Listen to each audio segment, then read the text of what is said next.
Mesdames et messieurs, bonjour et bienvenue dans votre journal de Kenyeba.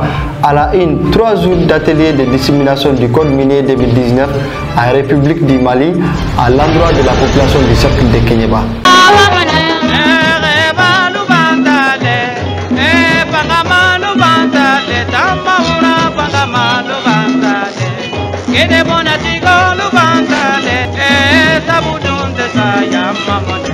Lors de cet atelier, les autorités ont formulé le respect de l'application du Code minier 2019 très prochainement pour la meilleure stratégie d'organisation et d'exploitation d'or dans notre cercle. Le compte rendu est signé par Mamour Mourassa. Ces 3 jours d'atelier qui se déroulaient le 13 au 15 juillet 2021 dans la salle de conférence du Conseil des cercles de Kenyeba sous l'égide du directeur national des zoologies et des mines du Mali, M. Cheikh Fantamadi Keita. Nous sommes là aujourd'hui à Kenyeba pour venir disséminer le code minier de l'ordonnance qui a été prise en 2019 pour venir expliquer les enjeux qui sont dans le code minier de 2019.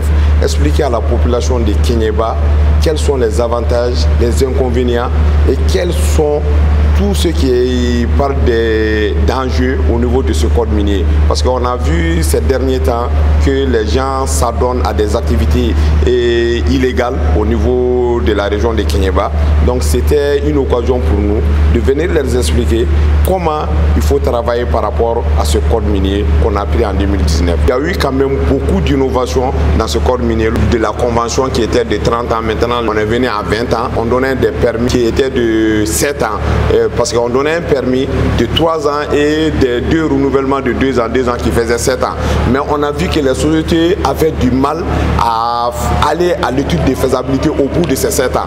Les sociétés demandaient chaque fois une dérogation au niveau du ministre. C'est pourquoi on a dit pourquoi ne pas ramener la vie des permis à 9 ans. Maintenant, dans le nouveau code, la durée d'un permis c'est 9 ans. L'attribution pour 3 ans et 2 renouvellements pour 3 ans.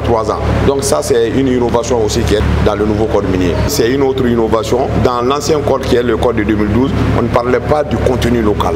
Mais ensemble, le département a vu que le contenu local, c'est l'une des actions les plus concrètes qu'on peut mettre dans ce code. C'est pourquoi on a mis le contenu local dans le code de 2019. Ça permet à la population malienne d'être compétitif au niveau des sociétés minières. Par exemple, on a dit à compétence égale, quand il y a une société malienne et une autre société étrangère, à compétence égale, il faut donner le marché à la société malienne. Donc ce contenu local va permettre aussi pour les Maliens que l'or brille pour les Maliens. Parce qu'il ne faut pas seulement s'adonner seulement aux 20% que le Mali a. Ces 20% là, c'est vraiment dérisoire pour nous. Le contenu local peut permettre à tout un Malien d'avoir beaucoup de bénéfices dans les activités minières. Donc c'est pourquoi on tient beaucoup à ce contenu local et c'est pourquoi le ministre a tenu à mettre ce contenu local là dans le code minier. Il y a les sous-traitances. Par exemple, dans les carrières, c'est des sociétés étrangères qui faisaient des activités d'extraction. Mais maintenant, chez nous, on a des sociétés comme STP, comme Etassi. Il y en a beaucoup d'autres. Maintenant, qui sont capables d'aller extraire le minerai. Donc c'est pourquoi on a essayé de voir pourquoi pas donner ces marchés à ces sociétés minières-là.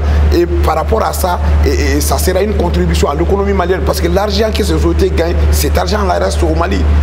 L'attribution d'un couloir, il y a des étapes à suivre.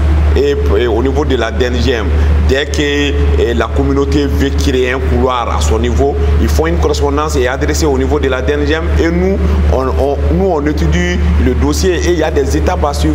Le couloir est donné à la demande de la communauté. Et le couloir est donné pas au maire, mais à la communauté. Chaque fois qu'une communauté veut créer un couloir à son niveau, le code en parle. Et le couloir pour l'exploitation de l'or, ça se passe, et l'exploitation artisanale de l'or, ça se passe uniquement dans le couloir, pas en dehors d'un couloir. On a expliqué aux communautés de chercher des couloirs. On ne peut pas aller exploiter sur le permis des gens. Donc il faut, s'ils veulent exploiter artisanalement, il faut qu'on ait créé des couloirs et il y a des étapes de création d'un couloir au niveau du code minier. Il y a déjà, on a mis en place des dispositions par rapport à ça. Une fois que la communauté demande un endroit pour aller travailler là-bas, nous, à notre niveau, on prend les coordonnées. Dès qu'on a les coordonnées, il y a une commission qui est mise en place. La DNGM, la communauté et les représentants administratifs du lieu. On vient ensemble. Nous, au niveau de la DNGM, nous, on a des techniciens. On vient faire des prélèvements. On analyse d'abord. Si les prélèvements montrent que vraiment l'emploi est économiquement exploitable, en ce moment, on crée des couloirs. Ce n'est plus comme l'ancien qu'on donne seulement le couloir à tue-tête, on ne le fait plus. Il faut d'abord faire des études préliminaires et après ça, on donne les couloirs aux communautés.